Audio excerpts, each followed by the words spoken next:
Pertama pola pikir sih Han, pola pikir gue ya, kayak misalkan kayak gue beli susu lah, nggak ada gue beli cuma harga 4.500, ketika naik 500 aja gue marah, kok apaan sih ini beda banget kok naiknya 5.000 gitu kan. Tapi pas ternyata gue tahu prosesnya, oh ini tuh kirim barangnya tuh itu belum yang kirim barang misalkan dari ini ke kota ini, bisa dibilang biayanya nggak ratusan ribu tapi ya jutaan gitu loh. Jadi gini, perusahaan gue itu sebenarnya bukan tidak punya aset ya, punya aset tapi sedikit gitu kan, punya aset tapi sedikit kayak kontainer gitu-gitu sedikit. Tapi yang mereka punya adalah relasi koneksi, koneksi ya, bahasanya koneksi itu punya gitu kan. Nah makanya kayak ada vendor gitu-gitu, kita juga butuh. Nah perusahaan gue lebih ke yang namanya bahasa kasarnya mungkin ke broker kali ya gitu ya. Jadi kita punya link broker atau link customer, tapi bisa ketika kita menang tender nanti kita menggait kerjasama lain-lain.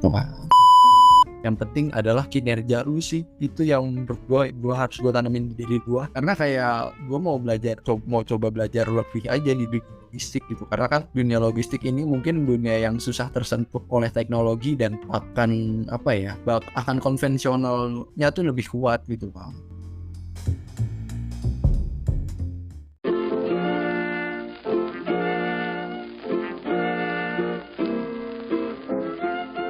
Di antara banyak peran yang orang miliki, kamu perlu tahu salah satunya. Cari tahu bareng di Pengen Tahu Podcast. Halo hai, Rehan lagi nih, host yang kamu kenal. Kembali mengajak kamu mencari tahu. Selamat datang di Pengen Tahu Podcast. Di episode ini saya mengundang seseorang yang bisa dibilang teman kuliah. Boleh perkenalkan diri, kira-kira sekarang lagi ngejalanin apa dan ngapain aja sih itu teh? Silakan. Oke, halo teman-teman Pengen Tahu Podcast. Sebenarnya gue nggak asing sih kalau di podcastnya Rehan ya.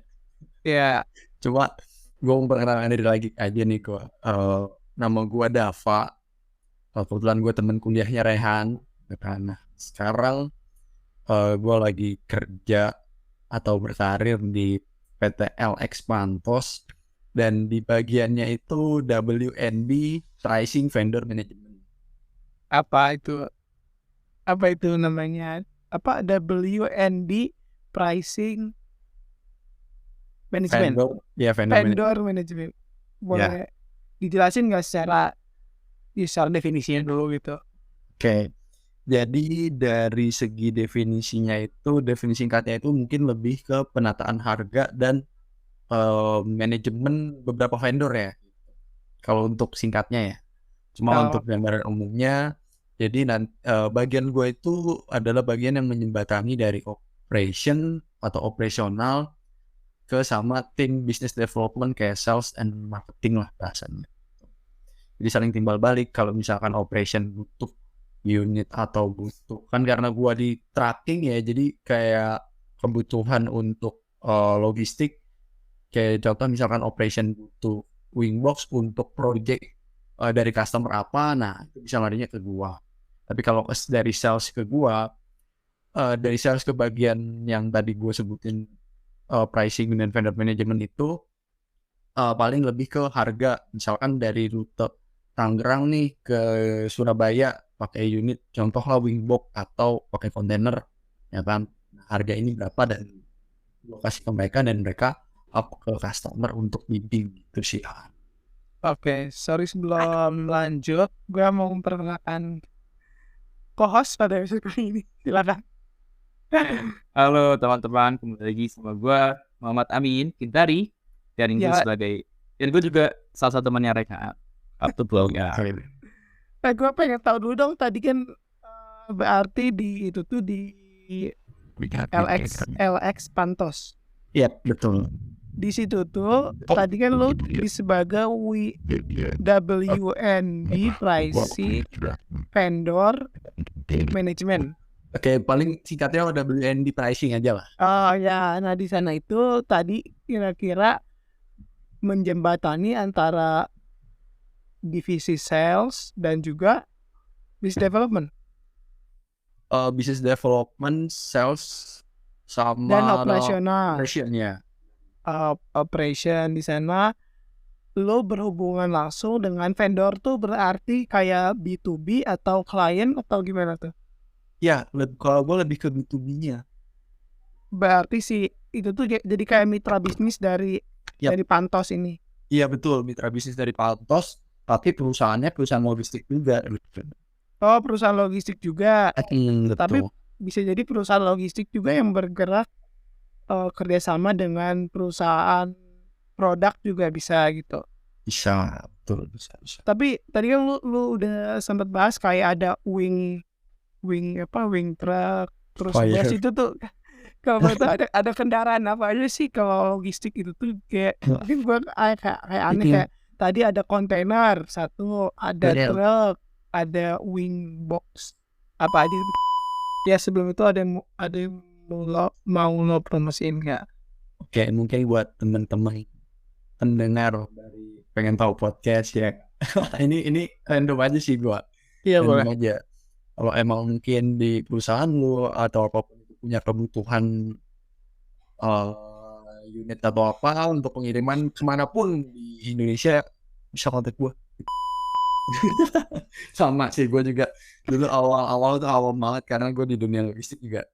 Bisa terhitung baru 6 bulan ya. Jadi ya kalau kayak misalkan kayak unit-unit kecil yang biasa di Shopee kan, Shopee Express, JNT, JNE kan itu namanya blind van ya, di kayak Grand Max ya kan. Apa itu blind Max? Jadi ya ibaratnya itu benar-benar barang buat barang yang paling minim lah, paling kecil gitu loh, Grand Max gitu. Grand Max itu jenis mobilnya? Ya betul, jenis biasa orang sebutnya Grand Max sih, cuma banyak juga orang bilang blind van. Blind itu kan buta. Nah itu jadi yang kayak yang ketutup itu lah. Berarti si supirnya nggak bisa lihat ke belakang gitu. Ya. Itu ada apa lagi coba kendaraan? Ada definisinya gitu kan. Cuma selain itu ada namanya CDE. Ini yang box ya, CDE. Boleh kalau boleh diurut dari yang kecil sampai gede gitu. Oke, ini kalau yang ini apa namanya sampai tonasenya aja ya kali ya. Boleh. Oh, tonase tuh kayak berapa daya ton? Angkut. Daya angkutnya berapa? Kayak misalkan CDE nih, CDE itu bisa tonasenya maksimal 2 ton gitu kan. 2 ton. Nah kayak CDD ada juga CDD di atas CDE, bentukannya hampir sama, cuma beda di belakangnya itu bannya double tuh kan. Nah itu ada biasanya yang standar sama long itu tonasenya bisa 4-6 ton. Ya. Kan. Nah kalau untuk ada lagi namanya Fuso. Nah ada namanya Fuso. Fuso itu tonasenya bisa sampai kurang lebih 8-12 ton. Iya. Ya gitu kan. Nah terus selain Fuso, di atas Fuso itu namanya Tronton box atau wing box lah yang. Ya. Lu tahu gak yang kan ada nih tronton yang kebukanya samping begini yang biasa. Itu wing itu dari itunya. Ya itu namanya wing box. Kalau tronton box ya yang full box tapi belakangnya aja yang bisa buka. Oke. Nah itu tonasenya bisa 15-25 ton. Gitu. Nah kalau yang kontainer kan ya lu tau lah, ada yang 20 feet, ada yang 40 feet ya kan. 20-40 feet itu dia tonasenya bisa 25-30 lah, 30 ton. Tuh. Sama satu lagi ada yang namanya unit Big Mama. Wah. Iya, aku juga baru tahu itu. Big Mama jadi unit kayak kontainer gitu, cuma mungkin lebih lebih panjang ya, kalau nggak salah panjangnya 13,5 meter, dan itu baru boxnya aja.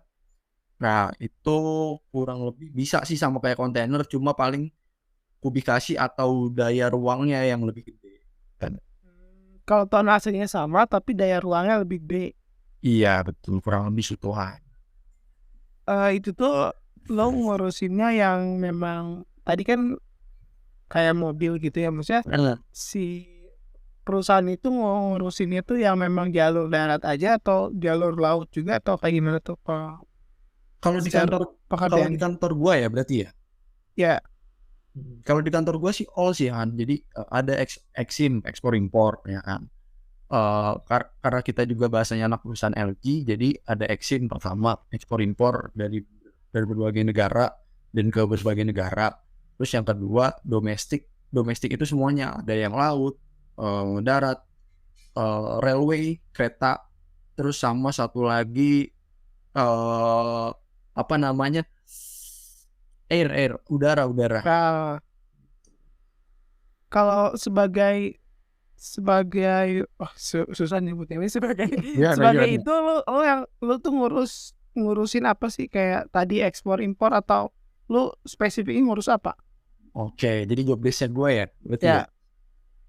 Job desk-nya gue itu lebih ke pengiriman domestik kan. Di Intermoda, di bagian perkapalan lah. Tuh. Cuma gue kadang juga sering diperbantukan untuk di domestik yang tracking, kalau nggak yang railway itu.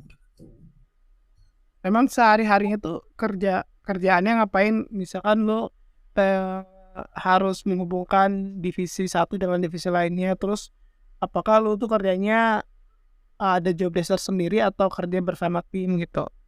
Oke, mungkin sebelum ke situ gue spill dulu kali ya perusahaan gue biar Boleh. dan Biar jadi bisa dipromosiin juga, barangkali ya, ada pendengar.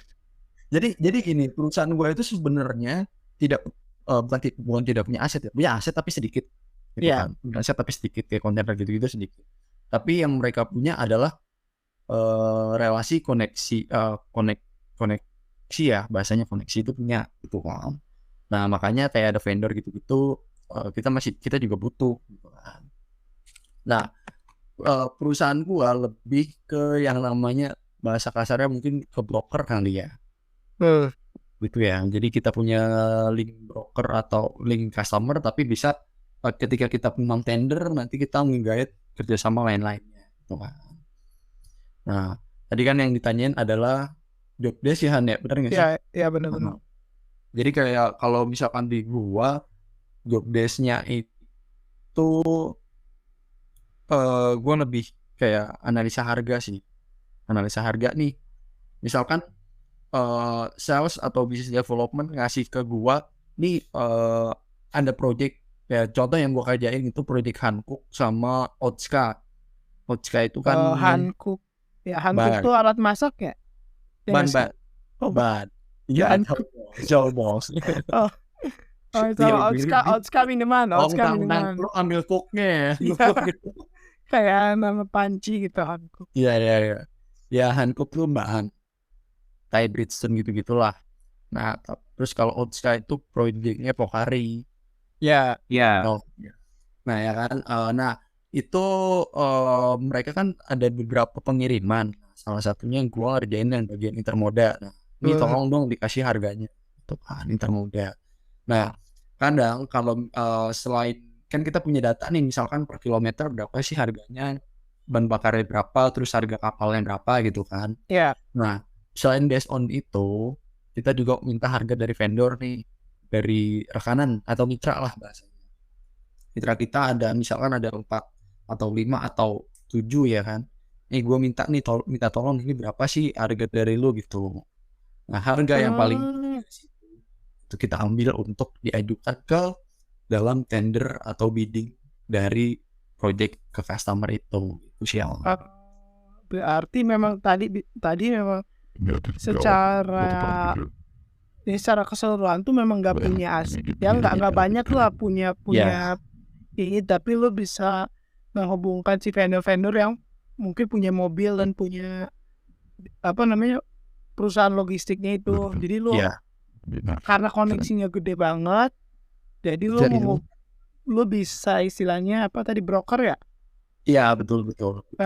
Ngebrokerin si usaha logistik itu. Jadi si perusahaan-perusahaan yang mungkin butuh jasanya, lo sediain gitu si vendor-vendornya lah istilahnya. Ya betul. Lo riset tadi ngelakuin riset harganya tuh apa sih yang jadi pertimbangan lo gitu? Apa aja yang dilihat, terus gimana caranya lo menentukan harga? Tadi kan kalau misalkan kapal biayanya segini, kalau mobil biayanya segini. Nah lo sampai lo akhirnya menentukan harga tuh basisnya tuh apa aja sih? Pertama basisnya kan karena gue punya komunikasi lah, karena gue punya komunikasi sama orang pelayaran, terus gue juga komunikasi dengan orang yang punya unit kayak kontainer atau truk gitu-gitu. Jadi dari situ kadang gue gue minta harga dari mereka. Terus kan kadang kayak misalkan di kapal nih, contoh kalau kayak misalkan truk, ibarat kalau truk selagi harga BBM gak naik kan ya nggak masalah lah dengan harga segitu gitu kan, bisa standby di harga segitu gitu. Tapi kalau di kapal kadang dia ada update 1 bulan sekali harganya, ada namanya OF, Ocean Freight. Biasanya biaya lautnya aja sih tuh yang tuh. Nah, terus itu dari indikatornya itu aja, sama paling perbandingan dari harga vendor. Misalkan dari harga vendor ini, contoh misalkan ke Semarang dapat 5 juta, tapi di vendor ini dapatnya 6 juta. Itu sih paling sama itu aja. Lu yang masih untuk nanya-nanya harga tuh lu kayak nelfon gitu atau mau hubungi lewat apa tuh? Iya, kita biasa komunikasi sih by phone sama email sih, WhatsApp udah lebih ini banget lah. Jiwai itu sih lebih ke situ komunikasinya. Kadang juga kita ketemu langsung untuk membahas kayak proyek, harga dan lain-lain. Ketemu langsung lu yang undang atau lu yang berangkat ke lokasi? Ada dua, kadang mereka yang berangkat ke kantor atau mungkin kita ketemu gitu kali ya. Ketemunya masih di daerah Jabodetabek atau ke kemana? Oh, masih kantor-kantor pusatnya sih masih di daerah situ-situ juga ya? Ya kadang-kadang ada yang ke situ, ada juga yang kayak kemarin gue baru situ ke Pandeglang gitu sih. Tergantung Tuhan. Ada bisnis tripnya ke Pandeglang. Itu yang gue suka. Paling jauh mana bisnis tripnya? Itu yang gue suka. Sejauh ini sih gue cuma masih Pulau Jawa, masih ke Pandeglang doang kemarin, mau paling jauh. Dia masih Jabodetabek lah, gue kayak kemarin ya ke Sunter berarti kan. Ya udah situ doang, belum. Dan ya karena gue senang, gue pengen pindah bagian ke sini karena salah satunya gue pernah ditawarin untuk ada bisnis trip ke Papua gitu. Tapi sekarang gimana tuh tawaran itu? Ya mungkin gak bisa jarak dekat ya, karena kan Papua kan gue juga kadang suka takut gitu kan, apalagi dengan berita-berita yang sekarang gitu. Iya. Nah, jadi nanti yang dari gue pasti akan ada update. Gue nitip kain aja kalau terjadi. Nitip apa? Oh, kain. Iya sih, benar sih. Nah itu pokoknya nanti nitip kain ya. Berarti lu memang punya interest terhadap kayak traveling gitu? Mungkin gimana ya, karena kan kita kalau kerja tuh kalau misalkan ya, karena gue juga masih merasa kerja di meja-meja gitu aja kan. Orang ngerasa mau coba yang hal baru dan jarang juga gitu kan orang punya kesempatan bahasanya kan. Ya kan. Nah, terus gue pernah pikiran tuh dulu pas gue di operation kan gue full monitoring dari laptop gitu kan. Kayak gue nyeletuk lah ke nyokap gue bilang, nah, ya mau pengennya sih kalau misalnya bisa kerja dari sini, dapat ilmu dari sini, pengen punya kerjaan ya yang bisa kemana-mana gratis gitu. Kemana-mana gratis gitu, jadi bahasanya kerja cuma sambil kemana gitu. Ada bisa menghibur dirinya lah. Iya betul. Gak lama kemudian, 1 bulanan ada kali, 1 bulan kemudian gue di bagian yang gue bisa explore ke situ gitu loh. Itu bahkan gue baru masuk 1 bulan, temen gue udah ada yang dikirim ke Kupang, ke Palembang. Keren. Ya. Itu ngapain sana? Di sana ngapain?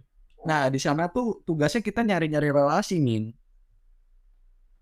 Kayak vendor lah, ibaratnya punya truk. Gue kan perusahaan LX, bisa lah disebut LX Paltus ini kan bener-bener ya, perusahaan yang ngandelin konektivitas gitu kan.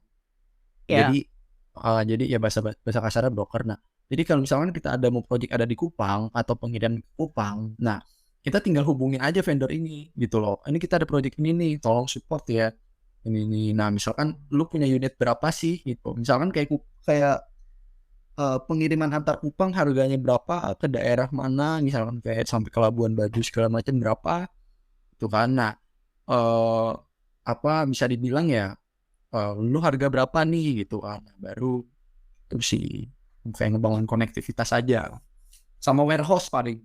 Warehouse tuh gudang ya, paling gudang. Betul. Cara lu kan tadi udah caranya ya bisa lewat telepon, lewat WA, lewat apa, atau bahkan ketemuan sekalian. Itu untuk penggunaan bahasanya terbatas nggak? Maksudnya kan hubungannya juga multinasional nih. Apakah memang terbatas di bahasa Indonesia atau memang ada yang bahasa internasional, bahasa Inggris? Bagaimana? Terus juga kalau misalnya lewat WA atau lewat email, lu harus belajar ini juga nggak, belajar kayak gimana secara nulis email, email dinas, email ya betul, Ya perusahaan gitu. paling kalau kayak gitu komunikasinya sebenarnya kayak ya positioning sih gitu, maksudnya beda kan itu kan. Kadang ada yang orang karena kita ya udah ketemu akrab ya, jadi gua lu terus kita ya jadi inilah intens lah. Cuma kalau buat orang yang nggak kenal mungkin untuk saat ini karena vendor-vendor itu kebanyakan adalah perusahaan-perusahaan Indo ya, jadi gue masih sering pakai perusahaan Indonesia. Tapi kalau untuk keatasan ya pakai bahasa Inggris lah gitu loh. Sesekali nggak yang sering banget. Terus juga Mungkin yang memang jauh lebih aktif berbahasa asing atau bahasa Inggris lah. Mungkin yang ke klien ya, karena lu mah urusannya memang dengan vendor aja gitu. Tapi kalau mungkin yang memang sales atau business development baru yang bahasa asingnya gitu kali ya. Ya betul. Lebih ke situ lah, punya soft skill bahasa asing ya. Penting juga sih, udah di semua bagian di kerjaan kalau menurut gua. Emang itu sih yang jadi jadi tantangan sih. Misalkan lu punya keahlian apa gitu, tapi sekarang perusahaan-perusahaan nasional atau multinasional memang banyak gitu kayak fluent in English writing and communication dan ngomong speaking pasti dia minta itu gitu. Jadi kayak memang agak jadi hambatan sih kalau misalkan kita punya skill yang cukup tapi kalau bahasa Inggrisnya kurang agak menghambat juga. Betul kan. Ya, terus kalau di warehouse-nya gimana? Kerjaan warehouse atau kurang lebih sama aja? Apakah gimana? Kalau kerjaan di warehouse sih paling gue cuma kayak misalkan cuma komunikasi aja sih sama bagian warehouse. Misalkan ada butuh apa nih, butuh unit apa per hari ini berapa dan lain-lainnya. Ya cuma gitu aja sih. Kayak misalkan ini gue coba kasih case untuk lingkup kerja gue ya. Ya misalkan kan kalau di perusahaan gue ini kan lagi megang project HLI Hyundai baterai yang di Karawang. Itu kan. Nah, misalkan ada barang yang gede banget. Ini kan dari warehouse ya, mau ke warehouse atau ke project lah. Ini barang ada gede banget. Ini tolong dong disiapin harga sama unitnya dan kapan-kapannya, udah gitu aja sih simpelnya. Gitu. Apa sih yang jadi alasannya gitu? Mungkin motivasinya lo menjadi job desk yang sekarang gitu dan apa sih motivasinya? Memang dari dulu lo punya impian ke sini kah atau memang kayak ada yang nawarin aja dan kebetulan cocok atau kayak gimana? Oke. Sebenarnya kalau mimpi impian gue nggak punya logistik sama sekali, apalagi ilmunya kan kita nggak pernah bukan nggak pernah belajar ya. Kayak kita SCM kan kita cuma ya paling lumayan basic ya ada lah ilmunya lah. gitulah. Ya jujur ya, ini mungkin cerita aja. Emang tadinya di DC itu kan gue jadi sales ya, bahasanya di DC yang perusahaan dia saham juga tuh di CFX. Tadinya gue pengen banget tuh pindah dari sales ke marketing gitu. Dan kebetulan emang di apa namanya di dan emang kebetulan dari pihak marketingnya juga approve gitu, dan approve kalau gue tuh ya udah coba deh di interview gitu kan. Cuma ditahan lah sama atasan gue gitu. Bukan ditahan juga ya, maksudnya mungkin Diarahkan. bukan waktu yang tepat lah gitu. Iya. Bukan waktu yang tepat gitu. Nah udah tuh, dan akhirnya gue pikir cara lain, aduh kenapa gitu ya, dan gimana gitu gue, karena jujur kalau untuk kerja di sales tuh kan targeting dengan relasi gue yang belum banyak, dan cara gue juga belum banyak juga, jadi gue agak terbebani gitu. Ya. Tuh, nah dan akhirnya ya gue coba berkarya di tempat lain lah. Coba berkarya di tempat lain dengan cara gue kerja sosial. Jadi gue jadi bagian dari Karang Taruna di blok gue lah, di perumahan gue gitu. Oke, udah selesai dan lain-lain. Jauh dari situ akhirnya gue kenal deket lah sama petinggi ya, bisa dibilang petinggi di RX Pantos gitu ya. Dari mana? Dari Karang Taruna? Dari Karang Taruna GM lah bahasanya. Ya. Nah, jadi GM-nya itu ya kebetulan juga kenal bokap gue. Ya udah, apa namanya, kita sering komunikasi, dan bokap gue juga kadang suka ngeliat tuh kan ada lowongan gak di sana. Padahal itu gue aneh banget, bokap gue tuh paling takut gue tuh kerja jauh, padahal ya di Kuningan bang. Gue sekarang lebih dekat coy. Nah iya, sekarang lebih dekat bawa Queens. So ya udah akhirnya ada nih kebetulan, ya udah tuh pas banget di hari Jumat tutup. Ya di hari Jumat gue apply di paginya. Tuh kan, ya udah akhirnya singkat cerita gue coba interview di sana, dan pengumumannya 3 hari 4 hari muncul, gue ngajuin resign. Nah di saat gue ngajuin resign, gue ditawarin interview ada sama atasan yang di marketing. Dilema gak gue itu? Dilema gak gue secara gitu kan, tapi ya balik lagi gue udah komitmen ke gue ngayain ke apa namanya, ke yang baru ya yang di Cibitung ini, yang Alex Pantos ini ya. Akhirnya tanpa ada cita-cita, tanpa ada gambaran tanpa ada gambaran dan planning ke situ, ya akhirnya gue jalanin aja di situ gitu sih. Itu sih so far gimana aja kerja di situ kan, cara apa ya, cara apa yang kita pelajari di kuliah, di kampus, sama apa yang saham dan sekarang itu kan pasti ya jauh gitu. Nah lu gimana gitu jalaninnya? Ya beda banget sih, beda. Gue akuin ya emang beda gitu kan, karena gue harus punya waktu adaptasi gitu lagi kan, gitu kan bahasanya. Nah jadi ya gue harus belajar dari nol lagi bahasanya, belajar dari nol lagi.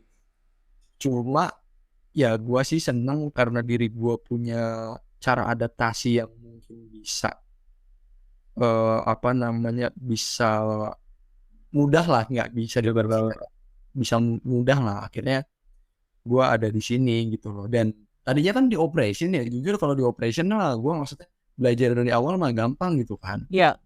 Kalau maksudnya orang masuk pun datang bisa masuk operation gitu. Tapi pas gue pindah ke WNB pricing ini, kata gue lah, ini mah temen-temen gue udah punya pengalaman di 10 tahun 20 tahun di situ. Dan bagian mereka juga bukan ya, bahasanya bukan staff lah, tapi ya udah yang supervisor up lah gitu loh. Itu sih paling ya intinya adaptasi gue harus memposisikan diri gue tuh miskin ilmu sih. So There's no buyer kan. Iya. Oke. Tapi kalau seleksinya tadi ngapain sih, seleksinya apa aja yang diseleksi, terus step by stepnya apa aja gitu untuk sebenarnya simpelnya itu ya kita seleksi administrasi ya, misalkan ya cuma kayak background gitu kan, ya kayak background di CV lah gitu kan. Terus habis itu ada interview sama tes, udah gitu aja sih simpelnya. Tes apaan tuh? tesnya nggak muluk-muluk akademik sih paling. Enggak, bukan akademik, lebih ke apa kalau diri itu apa Psikotes. Psikotes. ya, psikotes pak. Tapi memang dari awal lu tahu bahwa lu daftar pasti ditempatin di situ atau kayak gimana? Ya gue tahu itu. Di posisi yang sekarang gitu. Enggak, itu nggak tahu sama sekali. Itu bener-bener hal yang di luar. Berarti lu mendaftarnya ke posisi apa dong? Tadinya ditawarkan bagian operation Iya. lah. Nah tapi sekarang kan karena dipindah jadi ya bagian ini WND pricing gitu. Ya tadinya gue kan emang di Cibitung ya, cuma gue Ya. kaget pas hari pertama kok gue mikir, loh kok gue ditaruh di Karawang yang di Project HL itu nggak salah nih, gue mikir kan gue udah panik nih, and gue ada planning di situ dong, lagi Karawang jauh dong, lebih Kenapa jauh? HL tuh yang baterai itu ya, ya yang Hyundai yang baterai lithium. ya lithium itu, kan bingung lah gue, yang udah akhirnya gue make sure lagi ke Pak, ini kan saya bukan, oh iya benar-benar kamu nanti yang ini project operation projectnya Nestle ya, oh iya ada Pak, tengah gua gitu. Berarti Gitu. operation maksudnya manajer Nestle itu gimana? Jadi Di Nestle juga. operationnya Nestle. Jadi gua yang kan Pantos tuh kerja sama Nestle buat pengirimannya. Jadi nanti kalau Nestle butuh apa namanya, butuh permintaan unit apa dan tujuan kemana di areanya dia, yang apa di areanya, misalkan nih di areanya dia Medan ya, request ke kita ya, gue yang order unitnya tuh. Itu sih yang Berarti sejauh ini tantangannya, maksudnya kan lu menyesuaikan diri gitu, tantangan Ya. dari lu yang memang polos soal logistik gitu sampai ke sekarang tuh apa sih yang menurut lu sebagai tantangan gitu kerja di bidang logistik ini? tantangannya jadi gue kan biasa komunikasi, namanya sales kan gue biasa komunikasi middle to up ya. Jadi gue tau lah gitu tata kram, ya nggak tahu banget, tapi gue ngerti lah cara kita gimana itu gitu kan, komunikasi ke middle to up. Nah cuma gue harus bisa beradaptasi ke middle to low, di mana middle to low itu kan komunikasinya ya keras gitu kan, ngerti lah gitu kan, yang keras yang kalau kita ngomong AB kayak apa ABC, kadang yang mereka nangkep ABD gitu kan. Ya jadi itu komunikasi dan banyak sabar, dan satu lagi banyak manisnya, uang tak terduga lah gitu. Berarti lo memang menyesuaikan kayak apa ya istilahnya, belajar punya pergaulan gitu, pergaulan di lapangan gitu. Iya beneran, gua hobinya gitu. Nih kalau misalkan nih teman-teman yang lain gitu pengen punya keinginan berkiprah di posisi yang lo kerjain sekarang, apa sih yang harus mereka lakukan gitu, dan apa sih harus yang mungkin mereka perlu pelajari lah untuk persiapan ke arah sana? Nah ini berarti gue bicaranya fresh graduate ya, berarti ya. Fresh graduate. Ya boleh. Untuk ke sana ya, apa namanya, ke di bagian gue berarti ya. Gitu ya. Ya. Nah di bagian gue berarti, kayaknya nggak ada yang apa-apa sih, cuma paling ya lu butuh adaptasi sama kinerja aja sih. Sama paling lebih ke pengetahuan di logistik ya, lebih kayak misalkan pengetahuan di unit aja, apa kayak unit yang tadi gua spill di awal gitu sih. Kalau biar waktu seleksinya bersaing tuh apa gitu yang masih dipersiapkan? Maksudnya adanya soalnya kan kita nih oke belajar soal logistik gitu, cuman kayak waktu di seleksinya kita kayak terpilih gitu, atau apa yang mungkin bisa jadi pertimbangan gitu si HR atau si user gitu bisa milih kita gitu untuk lanjut. Ya gue mau fair-fairan aja ya, karena gue punya koneksi, dan koneksi gue tahu gue kinerja gue di tempat lain seperti apa gitu kan. Jadi ya balik lagi, mereka nggak yang habis, nggak banyak pikir lah. Itu salah satu aspek pentingnya bang kalian. Tuh terus sama palingnya Ya untuk dipersiapkan ya paling kita sering-sering tahu alur supply chain-nya aja sih, atau ikut-ikut workshop supply chain juga oke. Oke. Nah, dari lu menjalani itu semua, apa sih yang lu apa hal yang baru gitu yang mungkin lu pelajarin gitu dari ketika lu berkiprah di dunia logistik ini gitu? Pertama pola pikir sih pola pikir gue ya. Iya, Kayak misalkan kayak gue beli susu UHT gitu kan. betul. Gue beli susu di UHT, gue beli tuh gue beli cuma harga 4.500, ketika naik 500 aja gue kan kok apaan sih ini beda banget kok naiknya 5.000 gitu kan. Iya, Tapi pas ternyata gue tahu prosesnya, oh ini tuh kirim barangnya tuh itu belum yang kirim barang misalkan dari yang di kota ini biayanya berapa gitu kan. iya. Biayanya yang bisa dibilang biayanya nggak ratusan ribu tapi ya jutaan gitu loh. Betul. Jutaan dan ratusan pun juga bisa gitu.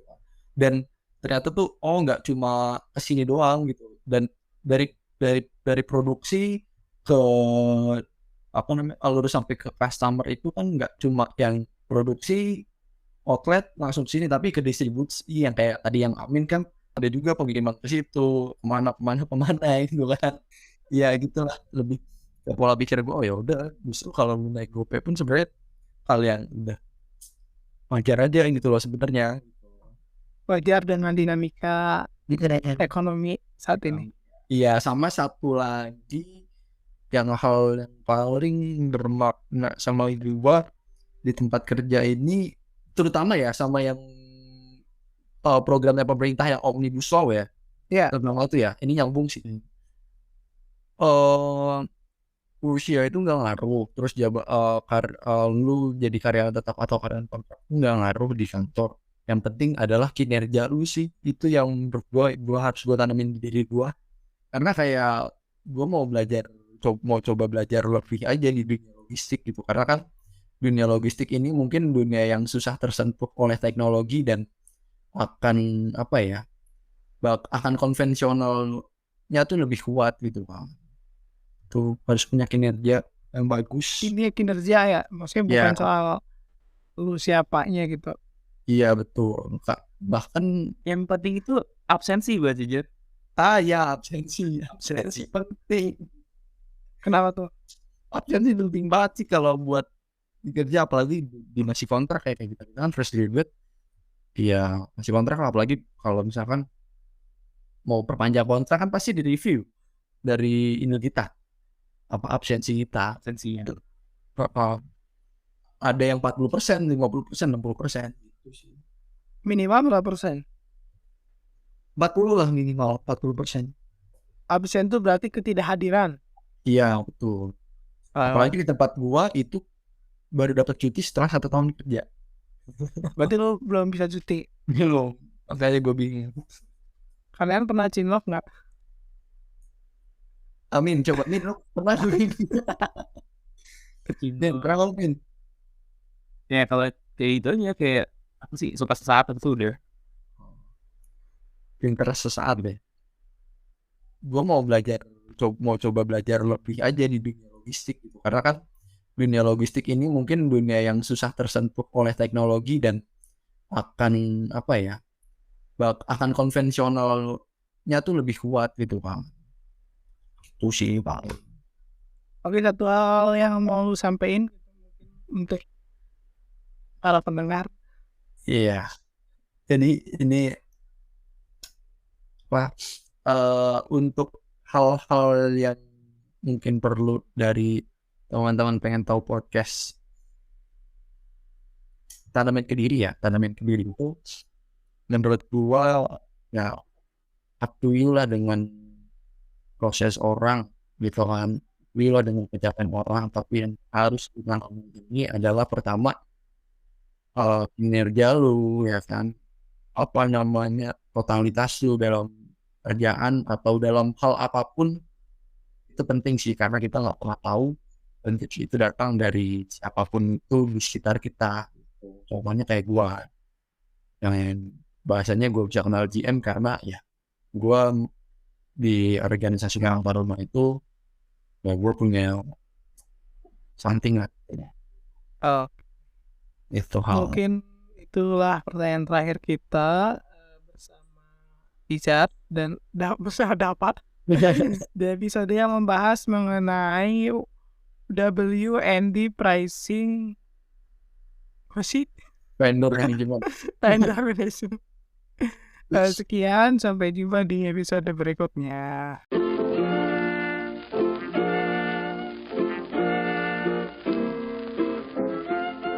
Makasih juga buat teman-teman para pencari tahu. Di episode berikutnya kita mau cari tahu soal apa lagi nih, bisa request ke Instagram @pengen_tahu_podcast. Sampai jumpa di podcast berikutnya dengan narasumber dan cerita lainnya. Pengen tahu podcast jadi makin tahu.